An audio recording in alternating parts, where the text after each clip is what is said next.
Na última noite do meu pai, ele agarrou a mão da minha mãe e sussurrou: "Jure que vai machucar nossa filha em cima do meu túmulo. É o único jeito de eu ter paz." E eu, escondida atrás da porta, senti o peso daquela maldição que duraria por anos. Bom dia, boa tarde ou boa noite, meus queridos. Que alegria poder conversar com vocês hoje. Sou Janete Marques Silveira, tenho 67 anos, nasci em Santana, mas hoje moro aqui em Macapá, capital do nosso Amapá querido. Estou sentada na minha varanda, de onde posso ver o rio Amazonas passando tranquilo, levando suas águas e histórias para o mar.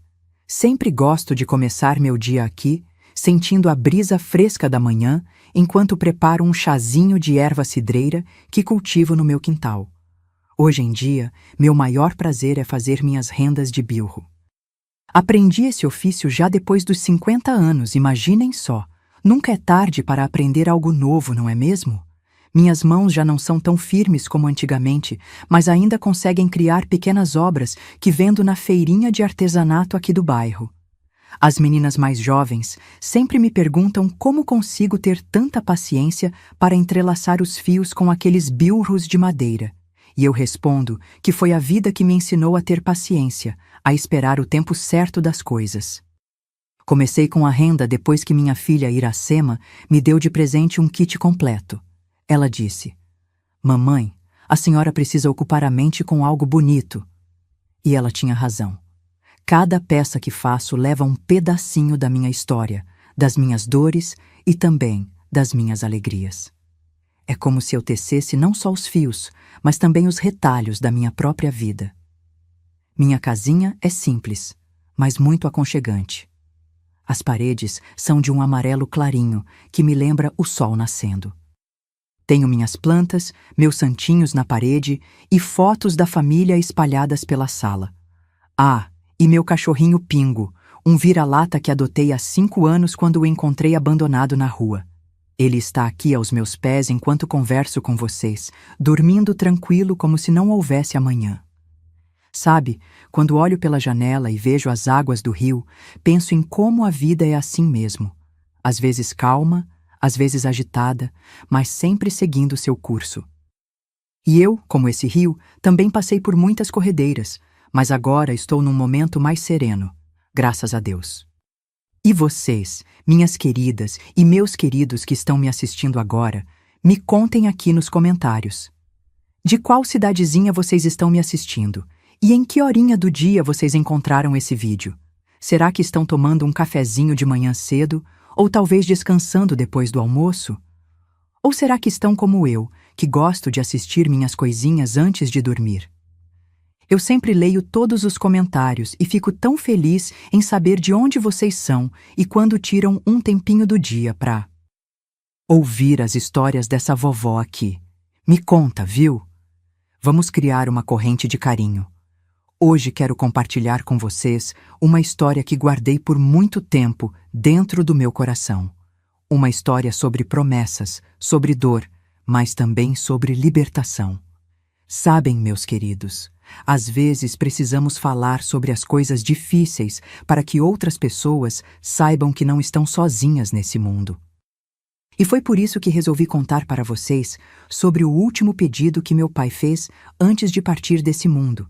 Não é fácil voltar tantos anos no tempo e reviver certas lembranças, mas sei que talvez minha história possa ajudar alguém que esteja passando por algo parecido. Porque no final das contas, é isso que nos une como seres humanos, não é mesmo? Nossas histórias, nossas dores e nossas superações. Então, se acomodem bem, peguem um chazinho ou um cafezinho e vamos juntos nessa viagem ao passado, para que eu possa contar como uma simples menina do interior do Amapá enfrentou uma das promessas mais assustadoras que já ouvi na vida. Nasci em 1958, numa casinha simples em Santana, na beira do rio. Naquele tempo, meus queridos, o Amapá nem era estado ainda, era território federal. A vida era bem diferente do que é hoje. Não tínhamos luz elétrica em casa, só lamparina mesmo. E água? A gente buscava no poço ou no rio, carregando lata na cabeça. Imaginem só, minha família era pequena. Eu, minha mãe Dulcineia e meu pai Juvenal. Minha mãe era uma mulher miudinha, de voz mansa, sempre de vestido estampado e um lenço amarrado na cabeça para proteger do sol quando ia lavar roupa no rio.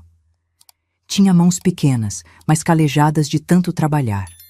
Fazia uns bordados lindos que vendia para as senhoras da cidade.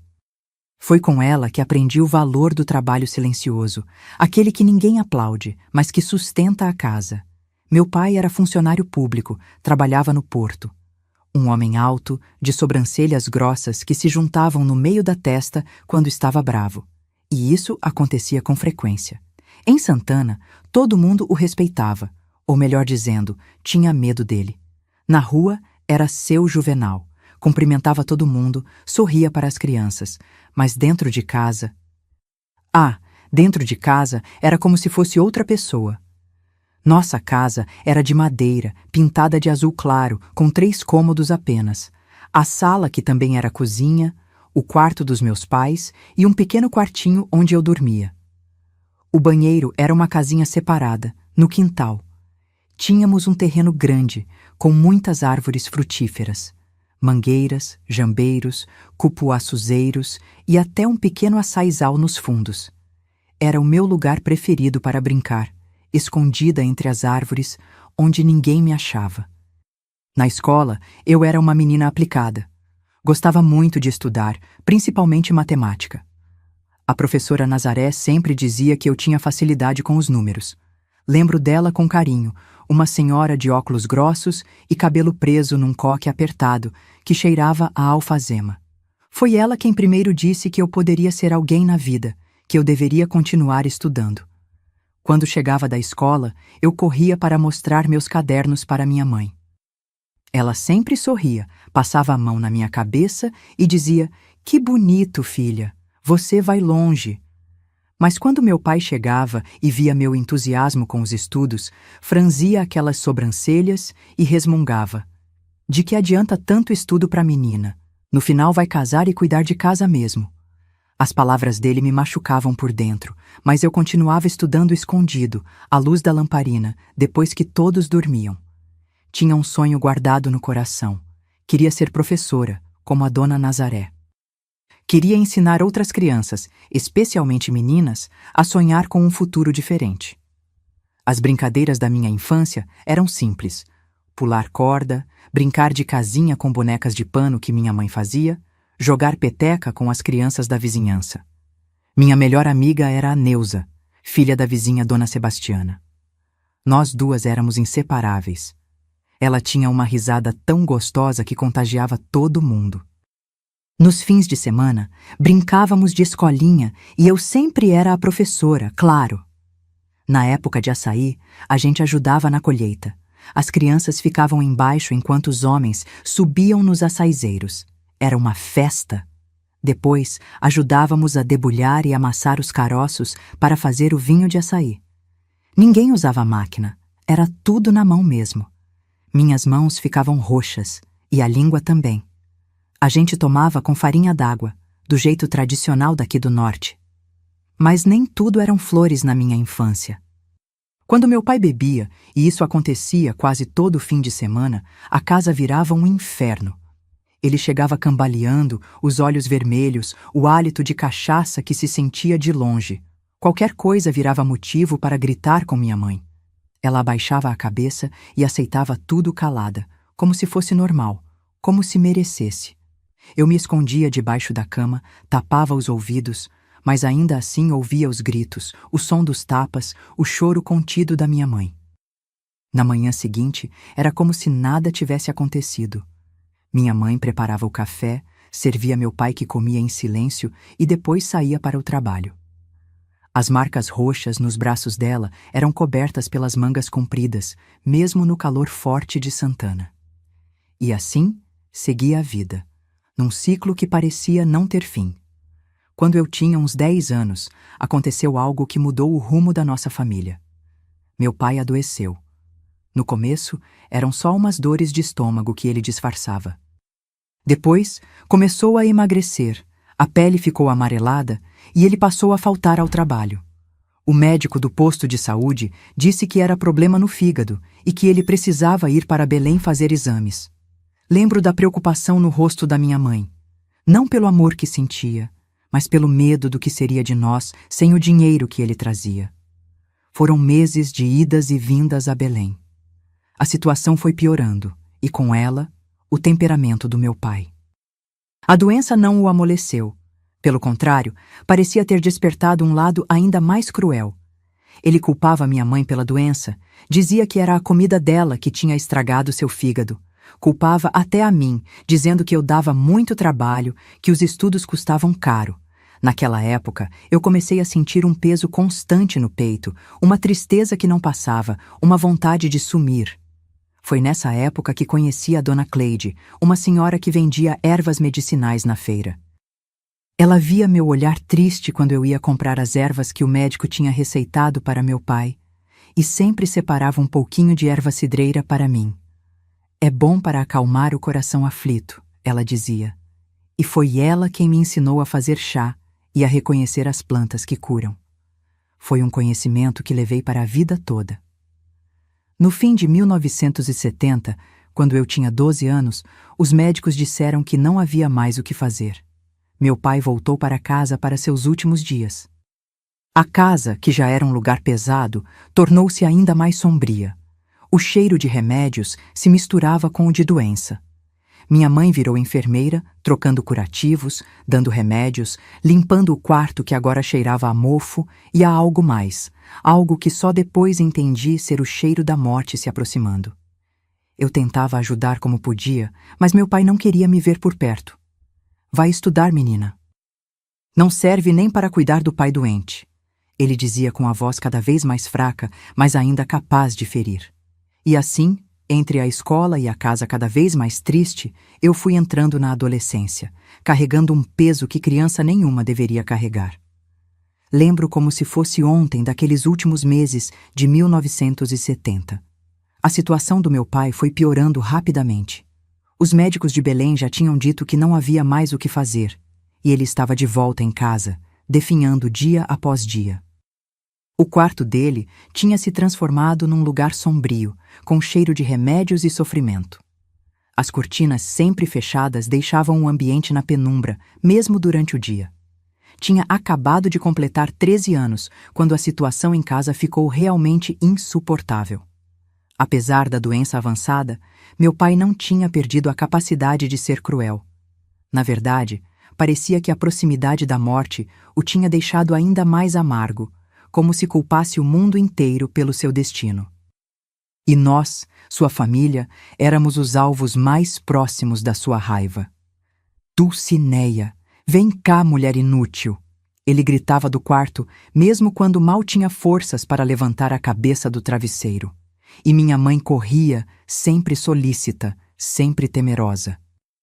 O que foi, Juvenal? Está precisando de alguma coisa?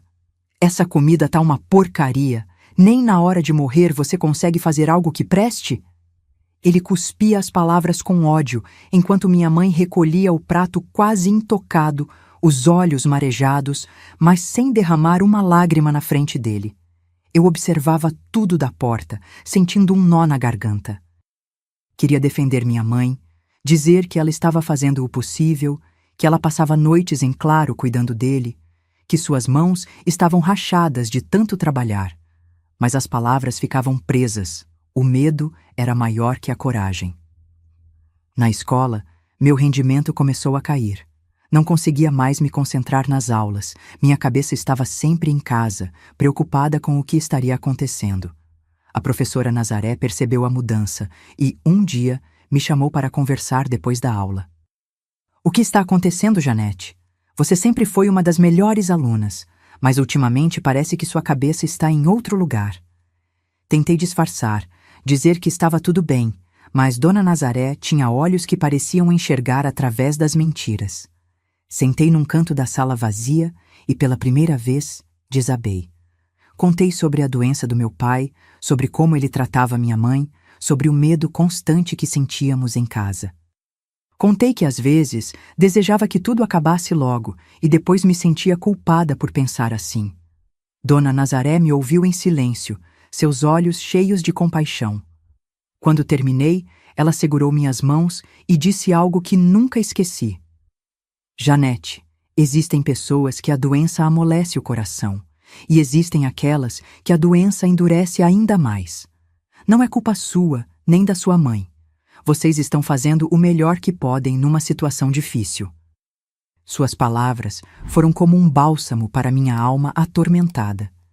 Pela primeira vez, alguém validava o que eu sentia.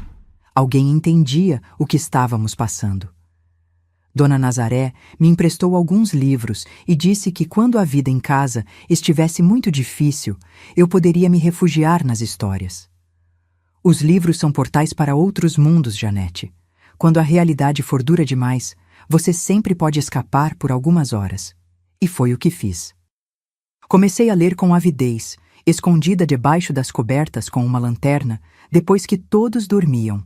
Li O Pequeno Príncipe, As Aventuras de Tom Sawyer e outros livros que Dona Nazaré me emprestava. Aquelas histórias se tornaram meu refúgio, minha válvula de escape. Em casa, a saúde do meu pai se deteriorava visivelmente. Seu corpo, antes forte e imponente, agora estava esquelético, a pele amarelada esticada sobre os ossos. Os olhos, porém, mantinham aquele brilho de fúria, especialmente quando me via. Ele parecia ter desenvolvido uma aversão especial a mim, como se minha juventude e meus sonhos fossem um insulto à sua condição. Essa menina só dá despesa. Ele resmungava para minha mãe quando achava que eu não estava ouvindo. Tanto estudo para quê? Mulher tem é que aprender a cuidar de casa, arranjar um marido. Eu não vou estar aqui para sustentar essa moleca para sempre. A ironia era que ele realmente não estaria, mas não pelas razões que ele pensava. A morte estava se aproximando, todos sabíamos. O médico de Santana, Dr. Osvaldo, vinha em casa uma vez por semana e suas visitas se tornavam cada vez mais breves.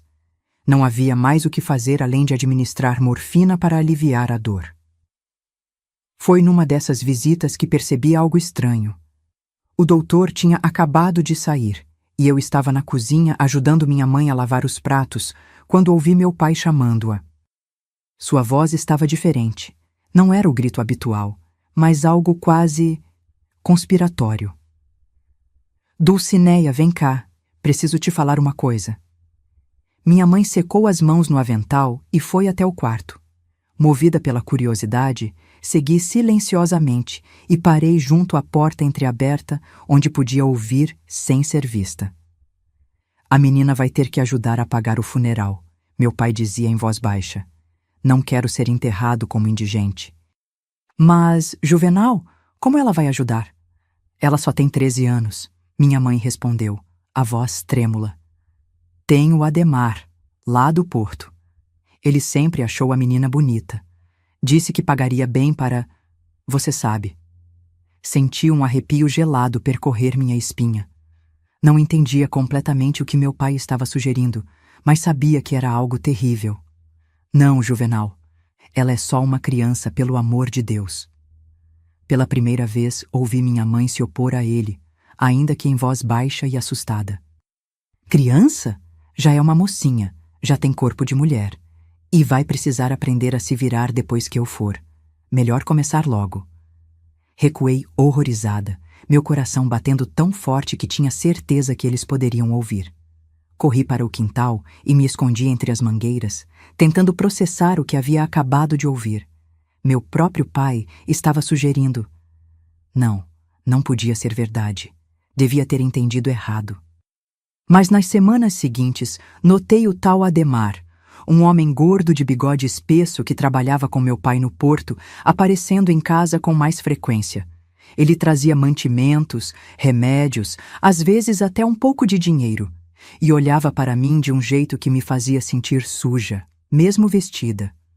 Que moça bonita sua filha está ficando, dona Dulcineia, ele dizia, passando a mão no bigode oleoso. Puxou a mãe.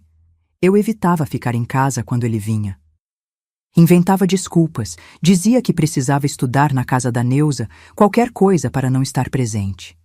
Mas a ansiedade constante começou a me consumir. Comecei a ter pesadelos, a perder o apetite. Desenvolvi um medo irracional de ficar sozinha, especialmente quando minha mãe precisava sair para comprar algo ou resolver alguma pendência. A doença e o medo me deixaram em um estado constante de alerta, como um animal acuado. Não conseguia mais me concentrar nos estudos. Não tinha mais energia para brincar com meus amigos.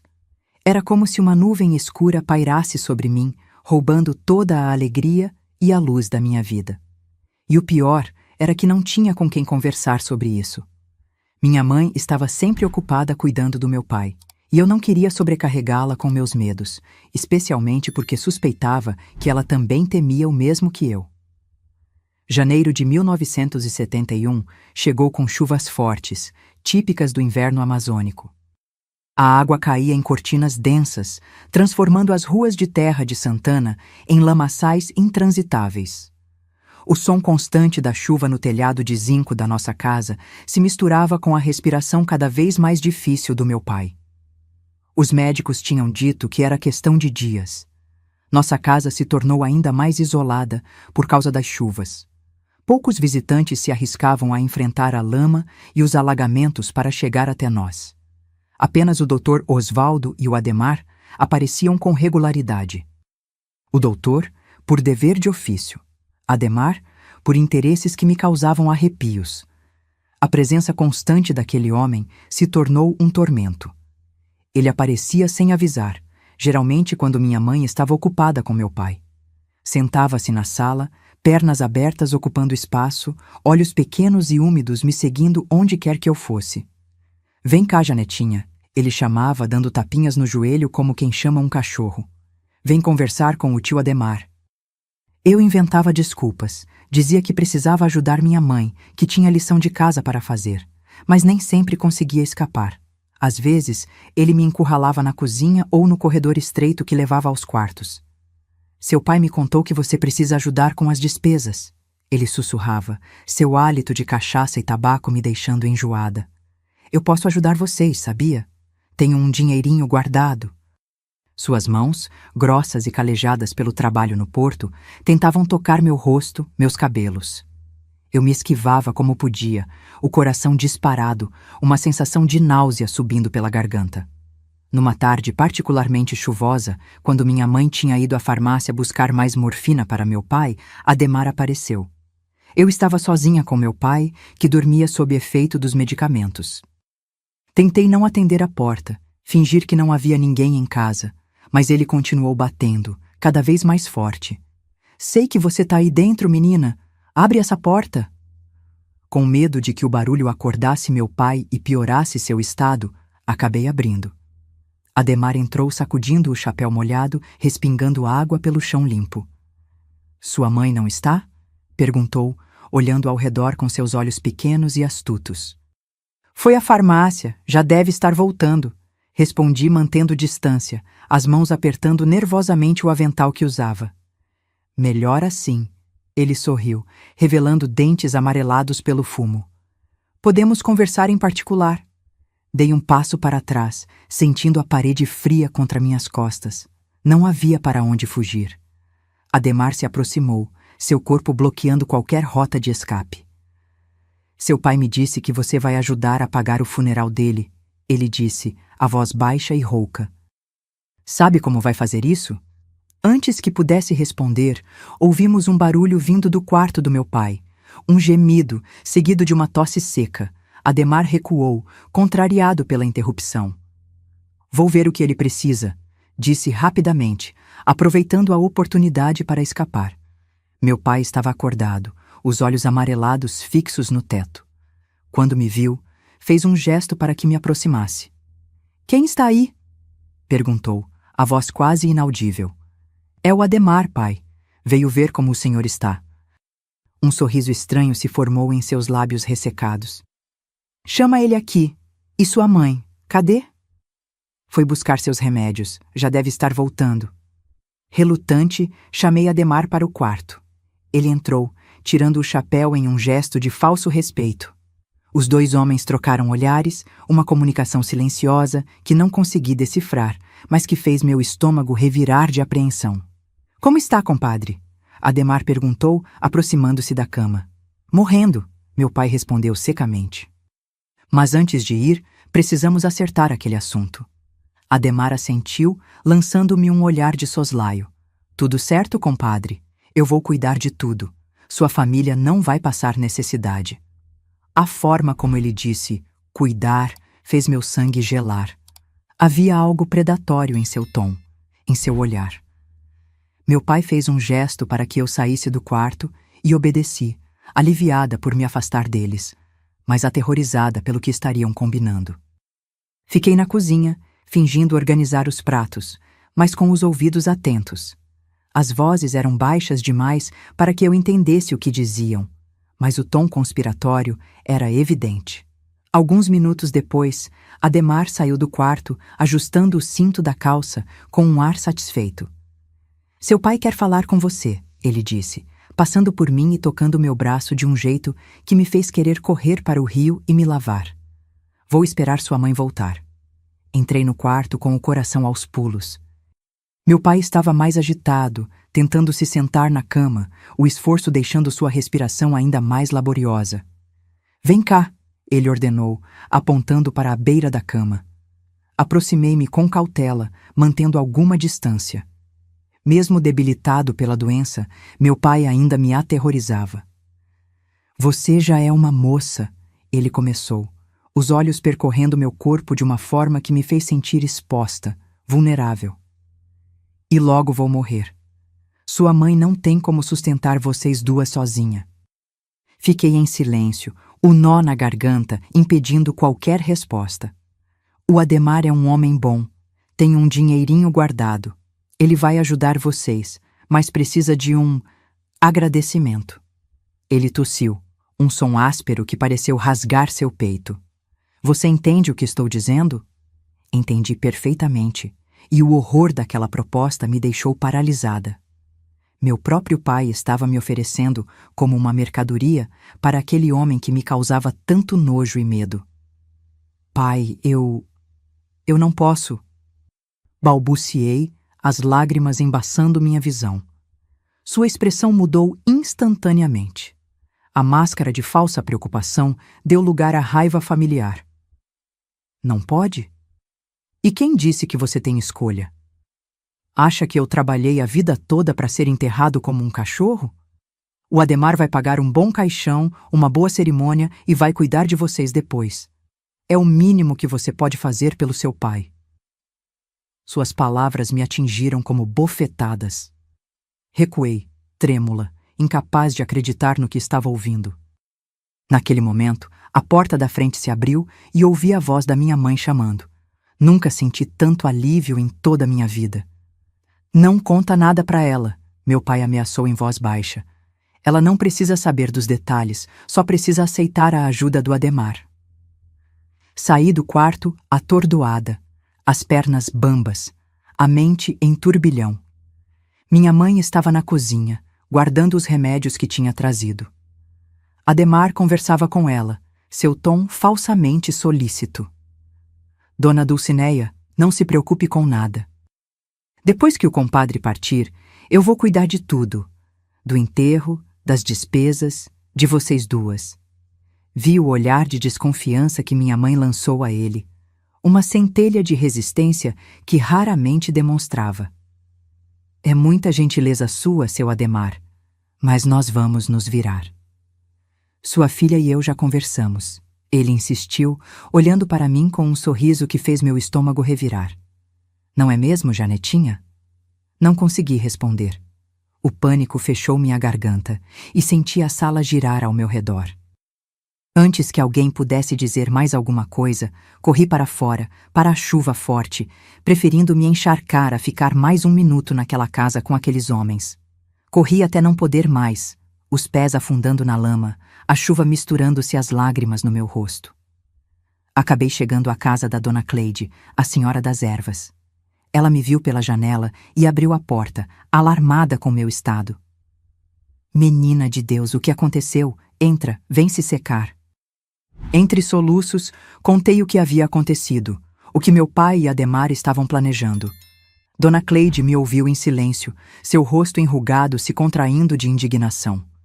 Quando terminei, ela segurou minhas mãos entre as suas, ásperas, mas reconfortantes. Escuta bem, minha filha. Nenhum pai verdadeiro faria isso com a própria filha. Isso não é certo, não é da vontade de Deus. Você precisa contar tudo para sua mãe. Ela precisa saber. Ela não vai acreditar em mim, solucei. Ela sempre faz o que meu pai manda.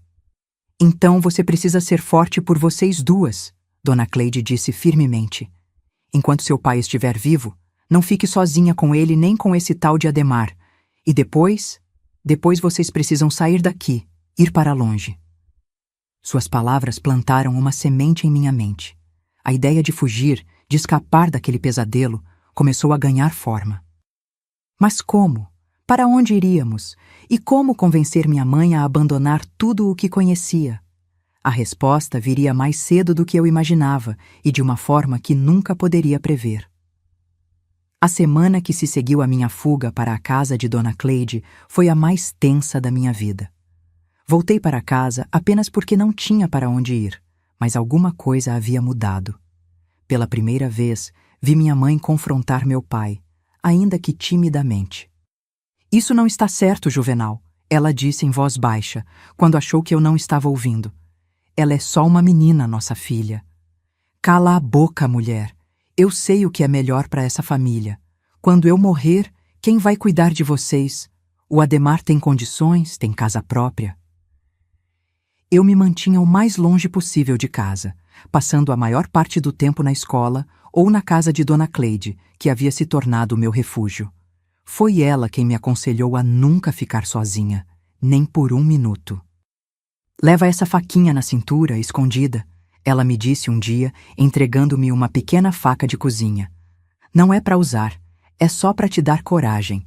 Mas se aquele homem tentar alguma coisa, você grita tão alto que até os mortos vão ouvir. Naquela segunda semana de janeiro, meu pai piorou drasticamente. O Dr. Osvaldo começou a vir todos os dias e na quarta-feira anunciou que era questão de horas. A notícia se espalhou rapidamente pela vizinhança e logo nossa pequena casa estava cheia de pessoas. Algumas realmente preocupadas, outras apenas curiosas para ver a morte de perto. E claro, Ademar estava lá, ocupando espaço na sala como se já fosse o dono da casa. Ele me seguia com os olhos sempre que eu passava, um sorriso repugnante nos lábios grossos. Fiz o possível para ficar perto de outras pessoas o tempo todo, especialmente de Dona Cleide, que havia trazido ervas para ajudar com o cheiro da doença que impregnava a casa. Foi no início da noite, quando a maioria dos vizinhos já havia ido embora, que tudo aconteceu. Minha mãe estava na cozinha, preparando chá para os poucos que ainda permaneciam. Eu estava sentada num canto da sala, abraçada aos joelhos, tentando me fazer invisível. Ademar conversava em voz baixa com seu Geraldo, outro colega do porto, quando meu pai começou a chamar, sua voz um sopro fraco, mas urgente. Dulcineia, Dulcineia. Minha mãe correu para o quarto e eu fiquei ainda mais encolhida no meu canto, consciente de que Ademar não tirava os olhos de mim. Alguns minutos depois, minha mãe apareceu na porta do quarto, o rosto pálido. Seu Juvenal está chamando você, Janete, ela disse, a voz tremendo ligeiramente. E o senhor também, seu Ademar. Meu coração disparou. Não queria entrar naquele quarto, muito menos com o Ademar. Mas havia algo no olhar da minha mãe, uma espécie de resolução que nunca tinha visto antes, que me deu coragem para levantar e ir. O quarto estava na penumbra, iluminado apenas por uma vela que minha mãe havia acendido junto à imagem de Nossa Senhora. Meu pai estava deitado, mais parecendo um cadáver do que um homem vivo. A pele amarela esticada sobre os ossos, os olhos fundos, a respiração difícil e ruidosa. O cheiro era insuportável, uma mistura de remédios, suor e morte iminente. Venham mais perto, ele sussurrou, fazendo um gesto fraco com a mão. Quero que vocês dois jurem uma coisa. Aproximei-me relutante, mantendo distância de Ademar, que se posicionou do outro lado da cama. Minha mãe ficou na porta, como uma sentinela silenciosa. Ademar, meu pai começou, sua voz quase inaudível. Você me prometeu que vai cuidar da minha família depois que eu for. Claro, compadre, Ademar respondeu, a falsa solenidade em sua voz me causando náusea. Vou cuidar delas como se fossem minha própria família.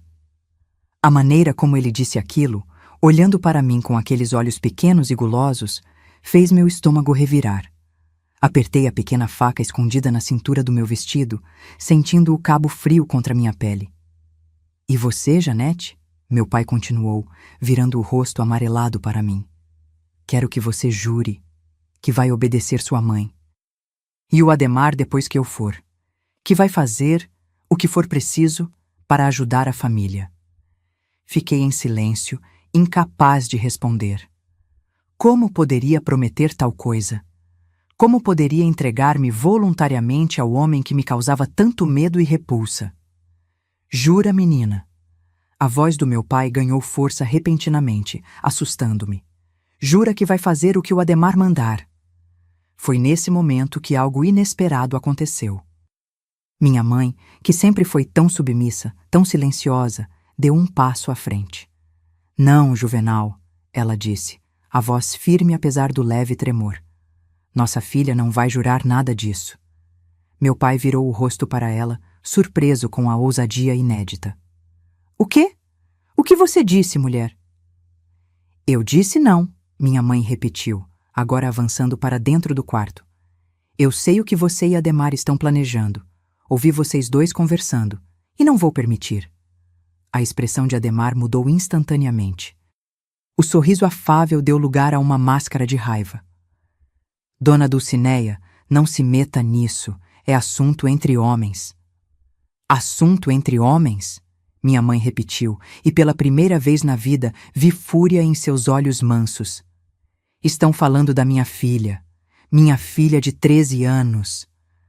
Meu pai tentou se sentar, o esforço fazendo-o tossir violentamente.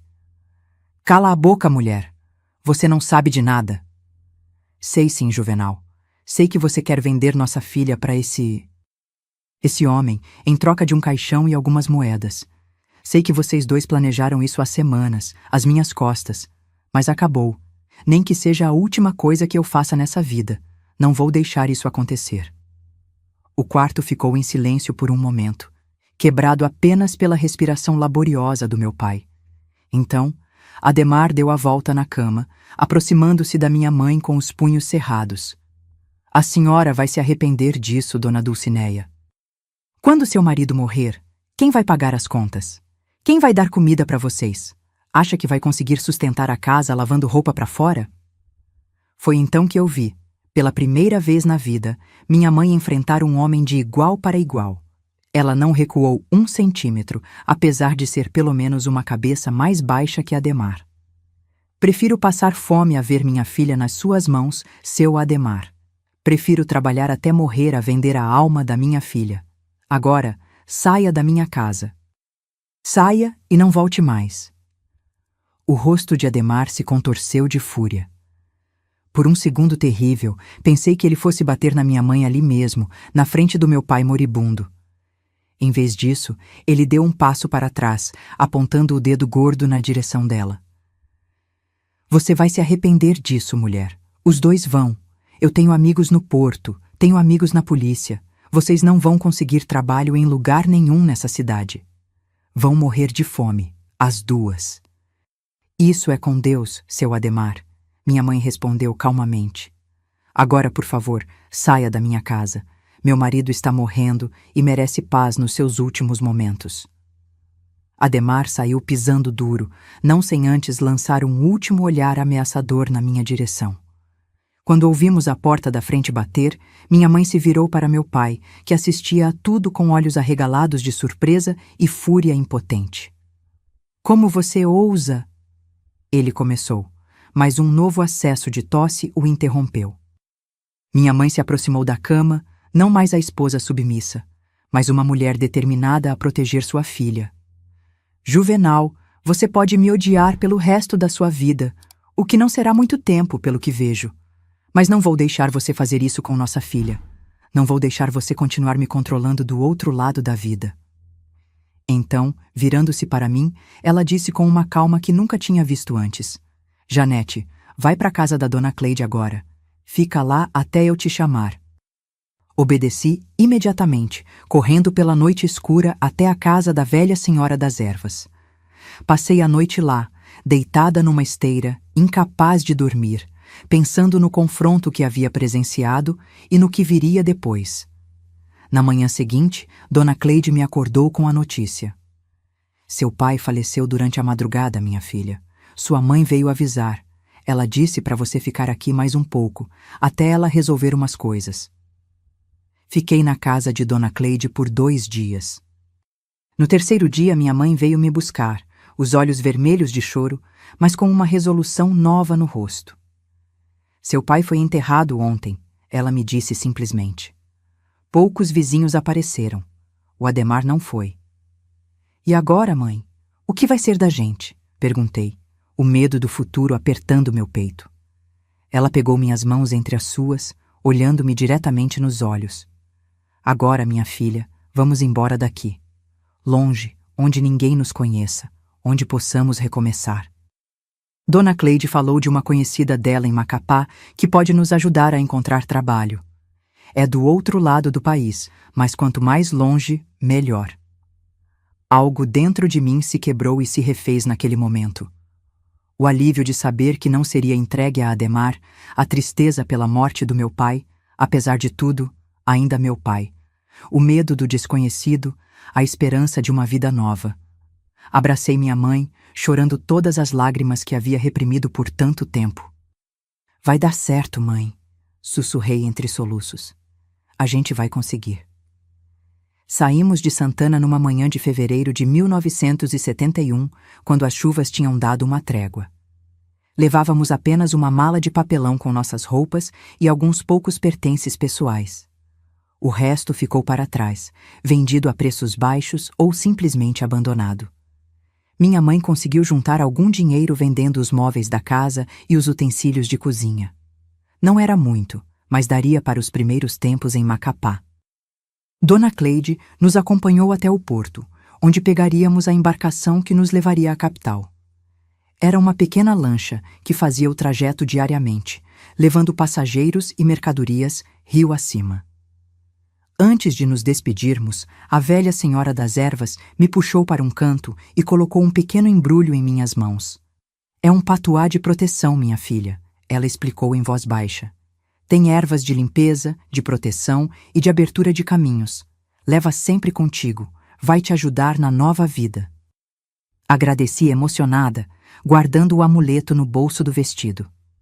Era o único presente que havia recebido em muito tempo e vinha carregado de afeto genuíno. Abracei Dona Cleide com força, sabendo que provavelmente nunca mais haveria. Obrigada por tudo que a senhora fez por nós, sussurrei, a voz embargada.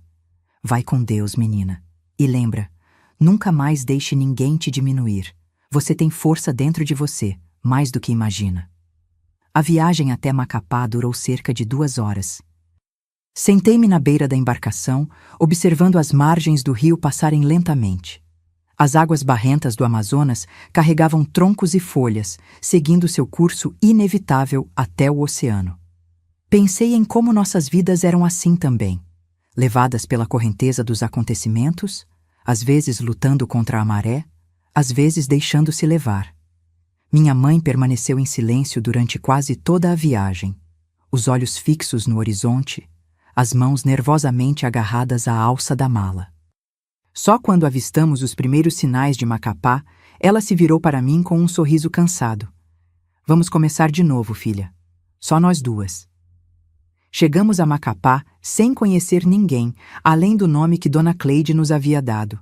Adélia Monteiro, uma parteira que vivia no bairro do Trem. Com alguma dificuldade e muitas perguntas, conseguimos encontrar sua casa no final da tarde. Era uma construção simples de madeira, pintada de azul desbotado, com um pequeno quintal cheio de plantas medicinais. Dona Adélia nos recebeu com desconfiança inicial, que logo se transformou em acolhimento quando mencionamos o nome de Cleide. As duas haviam se conhecido anos antes, num encontro de benzedeiras e parteiras do norte. Cleide me mandou uma carta semana passada falando de vocês, ela disse, nos convidando a entrar. Contou por cima a situação. Podem ficar aqui até se ajeitarem. Tem um quartinho nos fundos que está vazio. O quarto era pequeno, mal cabendo 2 esteiras no chão, mas estava limpo e seco. Pela primeira vez em muito tempo, senti que podíamos respirar sem medo. Naquela noite, deitada ao lado da minha mãe, ouvia chorar baixinho. Não eram lágrimas de tristeza, percebi, mas de alívio. O peso que carregava há tantos anos finalmente começava a se dissipar. Nos primeiros dias em Macapá, ficamos na casa de Dona Adélia, ajudando-nos a afazeres domésticos em troca de hospedagem e comida. A parteira era uma mulher enérgica, apesar dos seus quase 60 anos. Conhecia todo mundo no bairro e logo começou a nos apresentar as pessoas certas. Dulcineia, você sabe costurar, não é? A dona Juraci da loja de tecidos está precisando de uma costureira. E você, menina, precisa voltar a estudar. Foi assim que, uma semana depois de nossa chegada, minha mãe conseguiu trabalho na loja de tecidos Bom Retiro como costureira. O salário era modesto, mas suficiente para alugarmos um pequeno quarto numa pensão próxima e nos mantermos. E eu, para minha alegria, fui matriculada na Escola Estadual Barão do Rio Branco, onde poderia continuar os estudos que tanto amava. A adaptação à nova cidade não foi fácil. Macapá era muito maior que Santana, com seus prédios de concreto, ruas asfaltadas e movimento constante. O calor era ainda mais intenso, e nos primeiros meses sofremos com as febres e a alimentação diferente. Mas havia algo libertador em ser anônima, em caminhar pelas ruas sem o peso de olhares julgadores ou sussurros maldosos. Ninguém ali conhecia nosso passado, ninguém sabia do meu pai doente ou do Ademar e suas intenções sombrias. Na escola, fiz amizades rapidamente. Minha professora de português, Dona Eleonora, logo percebeu meu interesse pelos livros e começou a me emprestar volumes de sua biblioteca pessoal. Lia tudo que podia, muitas vezes à luz de velas para economizar energia elétrica, que era cara para nosso orçamento apertado. Minha mãe também florescia nessa nova vida. Longe da sombra opressiva do meu pai, ela revelou talentos e uma personalidade que eu mal conhecia. Suas costuras eram elogiadas pela precisão e criatividade. Logo estava fazendo não apenas concertos, mas criando vestidos e blusas que se tornaram populares entre as clientes da loja. Aos poucos, começou a sorrir mais, a falar mais alto, a ocupar espaço. 1 ano depois de nossa chegada a Macapá, conseguimos nos mudar para uma casa pequena, mas só nossa, no bairro do Pacoval. Era de madeira, como a maioria das casas da região, e ficava num terreno compartilhado com outras 2 famílias. Mas tinha um quintalzinho, onde minha mãe plantou cheiro verde, cebolinha e um pé de jambu, essencial para o tacacá que ela aprendeu a fazer com uma vizinha paraense. Foi nessa época que conhecemos quem se tornaria nossa família estendida, os Brito. Seu Teodoro Brito trabalhava na prefeitura e sua esposa, Dona Meire, vendia lanches na frente da escola onde eu estudava. Tinham 2 filhos mais velhos que já haviam saído de casa e uma filha da minha idade, Solange, que logo se tornou minha melhor amiga. Os Brito nos adotaram de certa forma. Nos convidavam para almoços de domingo, nos incluíam nas festas de aniversário, nos levavam para passar o Natal com eles. Seu Teodoro se tornou a figura masculina positiva que nunca tive na vida. Paciente, gentil, respeitoso. Observando como ele tratava Dona Meire com carinho e igualdade, comecei a entender que nem todos os homens eram como meu pai ou Ademar. Em 1973, quando eu tinha 15 anos, um evento inesperado mudou o rumo de nossas vidas mais uma vez. Uma carta chegou de Santana, enviada por Dona Cleide. Nela, a velha senhora das ervas nos contava que Ademar havia morrido num acidente no porto. Um guindaste havia despencado sobre ele enquanto carregava um navio, matando-o instantaneamente. Minha mãe leu a carta em silêncio. Depois, a dobrou cuidadosamente e guardou na gaveta da cômoda. Não desejo a morte de ninguém, ela disse finalmente. mas confesso que sinto um alívio. Agora podemos realmente seguir em frente sem olhar para trás. E foi o que fizemos. Com a ajuda de seu Teodoro, consegui uma bolsa de estudos no melhor colégio de Macapá para terminar o ensino médio. Minha mãe, por sua vez, montou seu próprio pequeno ateliê de costura nos fundos de nossa casa, depois que a popularidade de seus trabalhos cresceu para além da loja de tecidos. Em 1976, aos 18 anos, fui aprovada no vestibular para pedagogia na recém-criada Universidade Federal do Amapá. Era a primeira pessoa da minha família a entrar numa universidade. No dia do resultado, minha mãe chorou de alegria e os Brito organizaram uma festa surpresa para celebrar. "Viu só, Janete?", disse Dona Meire me abraçando. "Seu pai dizia que estudo não era para menina, mas olha você agora, entrando na universidade. Isso é para mostrar que nunca devemos deixar os outros decidirem o que podemos ou não podemos fazer." Foi durante a faculdade que conheci Eliseu, um jovem professor de história que viria a se tornar meu marido anos depois. Ele era diferente de qualquer homem que eu havia conhecido. Culto, gentil, respeitoso. Nosso namoro durou todo o período da graduação, com ele me incentivando a cada passo, celebrando minhas conquistas como se fossem suas. Olhando para trás, vejo que nossa fuga desesperada de Santana não foi apenas um escape físico, mas o início de uma jornada de libertação muito mais profunda. Libertação do medo, da submissão, dos limites impostos por outros. Cada pequena conquista, o primeiro emprego, a casa própria, a entrada na universidade, era um passo para longe daquela menina assustada que fui um dia. E minha mãe, minha guerreira silenciosa, foi meu maior exemplo. A mulher que por anos baixou a cabeça e aceitou os abusos do marido encontrou a coragem, no momento mais crítico, de dizer não, de quebrar o ciclo, de me proteger, de arriscar tudo por um futuro incerto, mas livre. Hoje, quando olho para minhas netas, fortes e determinadas, sei que algo da coragem da minha mãe vive nelas também. E isso, meus queridos, é o maior legado que poderíamos deixar.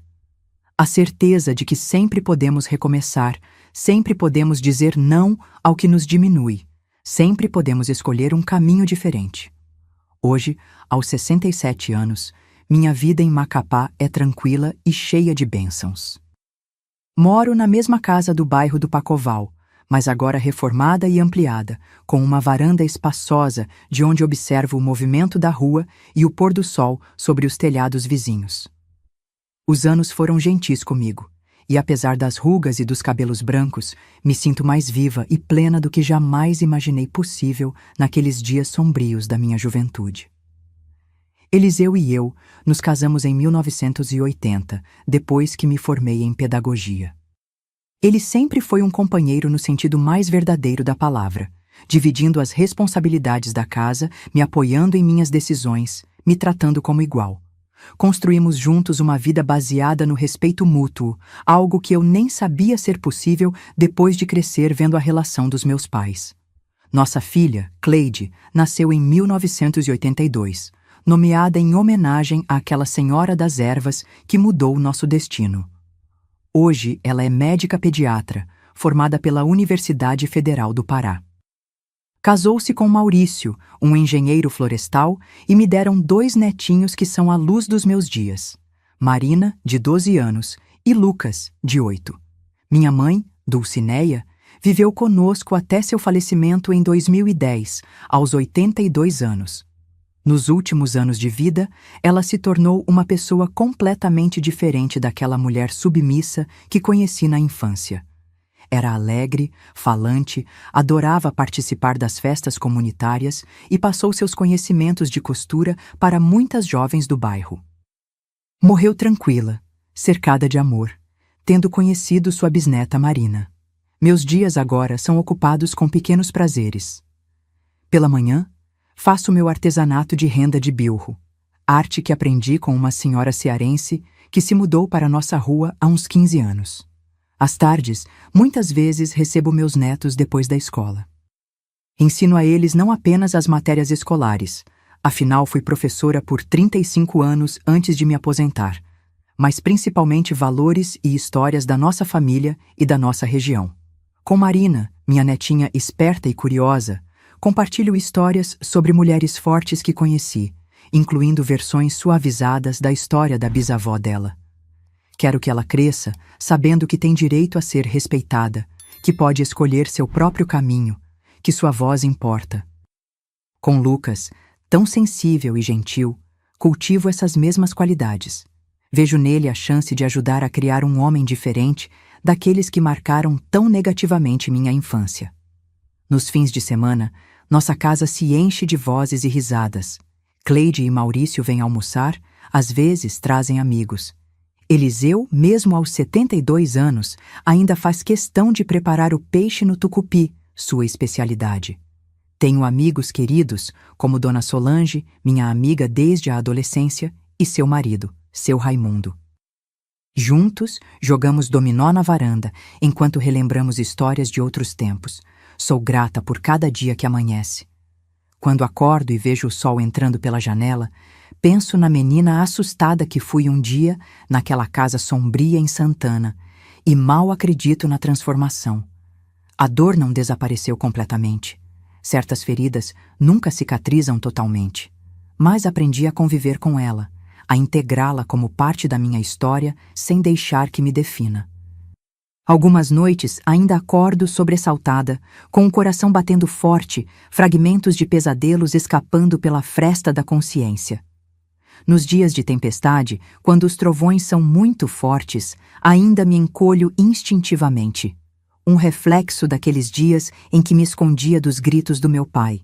Mas agora sei que são apenas memórias, que estou segura, que construí um lar onde o medo não tem lugar. E essa, meus queridos, é talvez a maior vitória: criar um ambiente de amor e respeito, tão diferente daquele em que cresci. Ver minha filha e meus netos crescerem sem o peso do medo constante, vê-los florescer em suas individualidades, sabendo que são amados incondicionalmente. É como se cada sorriso deles apagasse um pouco da dor do passado, como se cada abraço reconstruísse algo que foi quebrado há muito tempo. Meus queridos, agora que compartilhei minha história com vocês, quero deixar algumas palavras para quem talvez esteja passando por situações difíceis, semelhantes às que enfrentei. Porque sabe, a vida tem dessas coisas. Nos coloca em provações que parecem impossíveis de superar, mas também nos dá a força necessária para seguir em frente. Se você está numa situação de abuso, de medo, de submissão, quero que saiba, do fundo do meu coração, você não está sozinho. E mais importante, você merece uma vida digna, merece respeito, merece ser tratado com carinho. Ninguém, nem pai, nem marido, nem patrão, nem ninguém, tem o direito de fazer você se sentir menos do que é. Aprendi que a idade não define nossa força, mas sim nossa capacidade de recomeçar cada dia. Mesmo com quase 70 anos, ainda me sinto aprendendo e crescendo, descobrindo novas formas de ser feliz. Minhas rugas são mapas de sobrevivência. Cada uma conta uma história de dor superada. Quando olho no espelho, vejo não apenas os sinais do tempo, mas as marcas de uma guerreira que não desistiu. A vida me ensinou que até na escuridão mais profunda, nossa luz interior nunca se apaga. Mesmo naqueles dias terríveis em Santana, quando achei que não haveria saída, havia uma chama de esperança que se recusava a morrer. Nunca permiti que minha dignidade fosse roubada, mesmo quando tentaram levar tudo de mim. Porque, no fim das contas, é isso que nos define, não o que os outros fazem conosco, mas como escolhemos responder. Descobri que somos mais fortes do que imaginamos, especialmente quando pensamos que não aguentamos mais. É justamente quando estamos no fundo do poço que descobrimos recursos que nem sabíamos que tínhamos. O tempo não cura todas as feridas, mas nos ensina a viver com elas e ainda assim sorrir.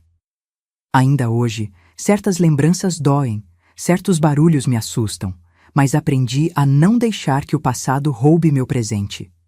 Minha história não é sobre o que fizeram comigo, mas sobre como escolhi responder. Escolhi ser mais do que uma vítima. Escolhi ser uma sobrevivente. uma mulher que reconstruiu sua vida e ajudou outros a fazerem o mesmo. Se você está enfrentando dias difíceis agora, lembre-se: a coragem não é a ausência de medo, mas a decisão de que algo é mais importante que esse medo. Para mim foi meu futuro, minha dignidade e depois minha filha e meus netos. Encontre seu motivo para ser forte e se agarre a ele. E agora, meus queridos, preciso fazer um pedido muito especial. Se esse vídeo tocou seu coração, aperte o botão de inscrição e ative o sininho agora mesmo. Cada inscrição neste canal significa que minha história está chegando a mais pessoas que talvez precisem ouvir que é possível superar momentos difíceis. Mais importante ainda, compartilhe este vídeo imediatamente com alguma mulher que você conhece que pode estar sofrendo em silêncio. Seja a Dona Cleide na vida de alguém. Sua atitude pode literalmente salvar uma pessoa de anos de sofrimento. Você conhece alguém que está vivendo em uma situação de abuso? Ou talvez você mesmo esteja passando por isso? Deixe um comentário dizendo apenas a palavra coragem, para que eu saiba que você assistiu até o fim e para que outras pessoas saibam que não estão sozinhas nessa luta. Faça isso agora, não espere nem mais um minuto. Porque, meus queridos, o que eu nunca contei para ninguém até hoje é que nas semanas após a morte do meu pai, encontrei um diário escondido onde ele listava todas as meninas do bairro que planejava oferecer a Ademar depois de mim. Algumas não tinham mais de 10 anos. Ao salvarem a mim, minha mãe e Dona Cleide salvaram muitas outras crianças sem nem mesmo saber. E isso é algo que vai me acompanhar até meu último suspiro.